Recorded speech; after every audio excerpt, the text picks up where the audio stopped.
ఉన్న బంగారాన్ని విడిపించి ఆ రోజు ఆన్లైన్ రేటుకే మేము కొంటాం. Sharma gold company. నమస్కారం, సుమన్ టీవీకి స్వాగతం. ద్వాదశ రాశుల వారికి ఈ మే మాసం అంతా ఏ రకంగా ఉండబోతుంది, నవగ్రహాల స్థితిగతులు ఎలా ఉన్నాయి, ఎటువంటి ఫలితాన్ని అందిస్తున్నాయి అనే విషయాన్ని తెలియజేసేందుకు మనతో పాటు ఉన్నారు జ్యోతిష్య రత్న, జ్యోతిష్య చక్ర వైభవ నిపుణ డాక్టర్ రాళ్లపల్లి రవికుమార్ గారు మనతో పాటు ఉన్నారు. గురుగారు నమస్కారం అండి. నమస్కారం. గురుగారు, ద్వాదశ రాశుల వారికి ఏ రకంగా ఉండబోతుంది మే మాసం అంతా అనే విషయాన్ని తెలుసుకునే ముందు నవగ్రహాల స్థితిగతులు ఏ రకంగా ఉన్నాయి వాళ్ళ మొత్తం అంతా కూడా. రవి గ్రహం వచ్చేసి మనకి వృషభ రాశిలో ఉన్నారు. అలాగే కుజుడు వచ్చి మనకి మీన రాశిలో ఉన్నారు. అలాగే రాహు వచ్చేసి మనకి అదే మీన రాశిలో ఉన్నారు. అలాగే గురువు వచ్చి మనకి 1 మే నుంచి గురువు మారుతున్నాడు కాబట్టి గురువు మనకి వృషభ రాశిలో ఉన్నారు. అలాగే శని స్వస్థానమైన కుంభరాశిలో ఉన్నారు. అలాగే శుక్రుడు వచ్చేసి మనకి మేషరాశిలో ఉన్నారు. కొన్ని రోజులు మే 15 తారీఖు తర్వాత నుంచి మటుకు వృషభ రాశిలోకి వస్తాడు. అలాగే ఆఖరిగా వచ్చి బుధుడు వచ్చేసి మటుకు మనకి వృషభ రాశిలోకి వస్తాడు. ఇప్పుడు మనకి నర్మదా నది పుష్కరాలు కూడా స్టార్ట్ అండి 1 మే నుంచి. మనం ఎప్పుడైనా సరే ఒక రాశి నుంచి ఇంకో రాశికి గురువు మారినప్పుడు ఎలా చూసుకోవాలంటే, పుష్కరాలు ఎప్పుడైతే ఆరంభం అవుతాయో ఆ రోజు నుంచే మనకి గురువు ఒక రాశి నుంచి ఇంకో రాశిలోకి మారుతున్నట్టు అన్నమాట. బట్ 1 మే నుంచి మటుకు మనకి వృషభ రాశిలోకి గురువు ప్రవేశించాడు. ఈ సంవత్సర కాలం అంతా కూడా మనకి కేవలం ఒక సంవత్సర కాలం ఉంటాడు. సంవత్సర కాలం. అందుకే 12 రాసులు కాబట్టి 12 ఒక్కొక్క సంవత్సరం కలిపితే పుష్కర కాలం అంటారు మనం. సో అందుకే 12 సంవత్సరాలకి పుష్కరం అంటారు. గురుగారు, కుంభరాశి వారికి మే నెల ఎలా ఉండబోతుంది? మరి కుంభరాశి వారికి ఏలినాటి శని నడుస్తుంది కదా, సో ఏ రకంగా ఉండే అవకాశం ఉంది ఈ మాసం అంతా వారికి?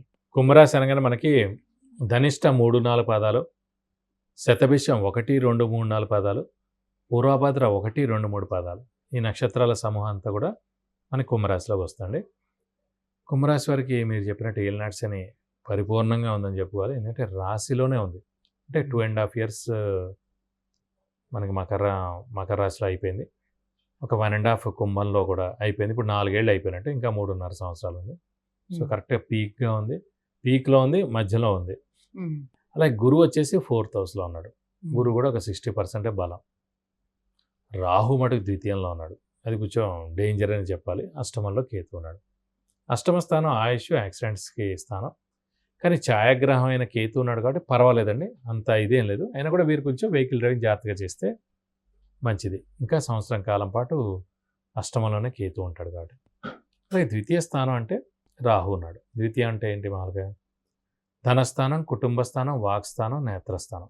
ధనానికి ఇబ్బందులు ఉంటాయి. పాపగ్రహం ఇప్పుడు మన అదే గురువు ఏమంటాం, 2వ స్థానం, 5వ స్థానం, 7వ స్థానం, 9వ స్థానం, 11వ స్థానంలో ఉంటే గురుబలం. మరి అదే గురువు ద్వితీయ స్థానంలో ఉంటే ఎంత హెల్ప్ చేస్తున్నాడు. కానీ అదే పాపి చెడ్డగ్రహం అయిన రాహు ద్వితీయంలో ఉంటే వాక్కులో ఇబ్బందులు, అనుకోకుండా ఎవరైనా ఏదైనా అనేయడం, స్ట్రైట్ ఫార్వర్డ్గా ఉండి ఏదైనా 4 దులిపేయడం, ఇవన్నీ జరుగుతాయి. అవన్నీ అనవసరంగా మనకి శత్రువులు పెరగడం, ఏడుపులు పెరగడం, మనలతో దెబ్బలాట జరగడం ఇవన్నీ జరుగుతాయి. సో వాక్ అయిపోయింది. ధనస్థానం కూడా ద్వితీయం.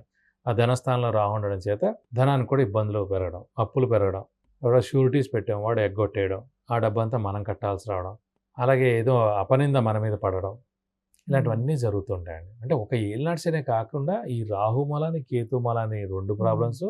కొన్ని దైవం కాపాడడానికి సిద్ధంగా ఉన్నాడు, ఇలాంటివి జరగకుండా ఉండాలంటే 4th హౌస్లో గురువు ఉండిపోయాడు.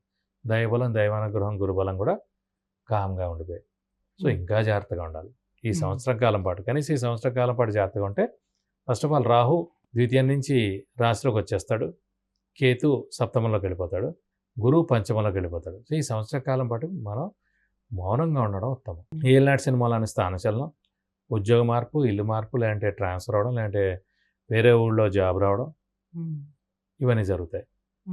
అలాగే ఆరోగ్యం, ఆయుష్, ఇంట్లో పెద్దవాళ్ళు, చిన్నపిల్లల ఆరోగ్య ఆయుష్ విషయంలో జాగ్రత్త. శని కూడా జన్మ రాశి అంటారు కదా, జన్మ రాశిలోనే ఉన్నాడు, జన్మరాశిలో ఉన్నాడు కాబట్టి ఇంకా 50% ఎఫెక్ట్ ఉంది. స్వస్థానం అయ్యాడు కాబట్టి, కుంభరాశికి అధిపతి శని అయ్యాడు కాబట్టి, స్వస్థానంలో ఉన్నాడు కాబట్టి 50% ఎఫెక్ట్ ఇస్తున్నాడు. అదే మేషం కానీ, వృశ్చికం కానీ, సింహం కానీ అనుకోండి, చాలా ఎఫెక్ట్ ఉంటుంది ఆ రాశిలో కనుక శని ప్రవేశించినప్పుడు.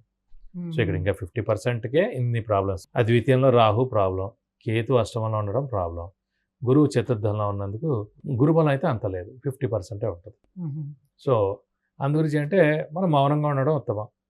హార్డ్ వర్క్ చేయడం, ఎవరితో కలవకపోవడం, తక్కువగా మాట్లాడడం, ఎక్కువగా మనం ఏదో ఒక మాట వేరే వాడి దగ్గర చెప్పామనుకోండి, మనకి శత్రువు మనకి మిత్రుడికి మిత్రుడు అవ్వచ్చు, గుర్తుపెట్టుకోండి. ఓ. అదే రూల్. మనకి ఎవడైతే శత్రువు ఉన్నాడో వాడి గురించి మన మిత్రుడితో మనం చెప్తాం, కానీ మన మిత్రుడు ఆ శత్రువుకి మిత్రుడు అవ్వచ్చు. సో ఇవన్నీ తీసుకెళ్ళి వాడికి చెప్తాడు. సో అలా ఇంకా దెబ్బలాట్లు పెరగడం, ఈ ఉన్న మిత్రుడితో కూడా మనకి దెబ్బలాట్లు పెరుగుతాయి. అందుకే మౌనంగా ఉండడం ఈ సంవత్సర కాలం ఉత్తమం. మరి విద్యార్థులకు ఎలా ఉండబోతుంది గురుగారు? విద్యార్థులకు మటుకు సువర్ణ అవకాశం. ఎందుకంటే విద్యార్థులకి విద్యాస్థానమే చతుర్థ స్థానం. విద్య అలాగే జ్ఞానం ఇవన్నీ కూడా కారకుడు గురువు. అలా విద్యాస్థానంలో గురువే ఉన్నాడు కాబట్టి విద్యార్థులకు పట్టిందల్లా బంగారం. మరి మంచి ర్యాంకులు, సీటు, మంచి యూనివర్సిటీ రావడం, అలాగే ఫారెన్ కూడా వెళ్ళి చదువుకోవచ్చు. వారికి మంచి సీట్ వస్తుంది, ర్యాంక్ వస్తుంది, అక్కడ చదువుకోవచ్చు కూడా. ఇక్కడ చదువుకోవచ్చు, ఇండియాలో కూడా చాలా బాగుంటుంది. విద్యార్థుల మటు పట్టిందల్లా బంగారం చెప్పుకోవచ్చు. మరి సంతాన పరంగా ఎలా ఉంటుంది? గృహయోగం ఉంటుందా వీళ్ళు? గృహయోగం మాట 100% అండి. ఎందుకంటే గృహయోగం, వాహన యోగం, విద్యాస్థానం, తల్లి స్థానం, సౌఖ్యస్థానం, ఈ 5 కూడా చతుర్థ స్థానం అంటారు. సో సౌఖ్యం బాగుంటుంది, తల్లికి ఏ ప్రాబ్లం లేకుండా ఉంటుంది, తల్లి యొక్క బ్లెస్సింగ్స్ పరిపూర్ణంగా ఉంటాయి. అలాగే వాహనం ఖచ్చితంగా కొంటారు. విద్యార్థులకి సువర్ణావకాశం, విద్య బాగా వస్తుంది. అలాగే గృహయోగం, చతుర్థ స్థానంలో గురువు ఉన్నందుకు ఖచ్చితంగా ఈ సంవత్సరం కాలం లోపల ఎప్పుడైనా సరే గృహం కొనేందుకు అవకాశాలు 100% ఉన్నాయి.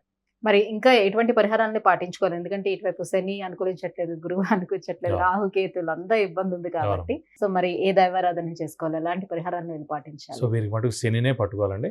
ఎందుకంటే ఏలినాటి శని ఉధృతి ఎక్కువగా ఉంది కాబట్టి ప్రతి శనివారం ఉపవాసం ఉండడం, అలాగే ఒక శనివారం రోజు రక్తదానం చేయడం, అలాగే వెంకటేశ్వర స్వామిని, ఆంజనేయ స్వామిని ఎక్కువగా ఆరాధించడం, ప్రతిరోజు వెంకటేశ్వర స్వామి, ఆంజనేయ స్వామి అష్టోత్తరం చదువుకోవడం, వెంకటేశ్వర స్వామి గుడికి వెళ్ళి బుధవారం రోజు 40 ప్రదక్షిణాలు, ఆంజనేయ స్వామి గుడికి శనివారం రోజు వెళ్ళి 40 ప్రదక్షిణాలు, అలాగే వడమాల సమర్పించడం, అలాగే సింధూర పూజ, తమలపాకుల పూజ చేయిస్తే కనుక శని యొక్క దోషం మొత్తం తొలగిపోయి మీకు అన్ని విధాలా మంచి చేకూరుతుంది. గురుగారు, కుంభరాశి వారికి ఈ మాసం అంతా ఎలా ఉండబోతుంది? ఎలాంటి పరిహారాన్ని పాటిస్తే వీరికి బాగుంటుందన్న విషయాన్ని తెలియజేసినందుకు ధన్యవాదాలు. నమస్కారం.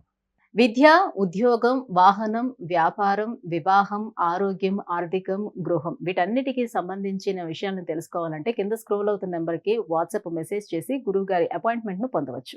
సుమన్ టీవీలో మీ పర్సనల్ అండ్ బిజినెస్ ప్రమోషన్స్ కోసం కింది నెంబర్కి కాంటాక్ట్ చేయండి. సుమన్ టీవీలో మీ పర్సనల్ అండ్ బిజినెస్ ప్రమోషన్స్ కోసం కింది నెంబర్కి కాంటాక్ట్ చేయండి.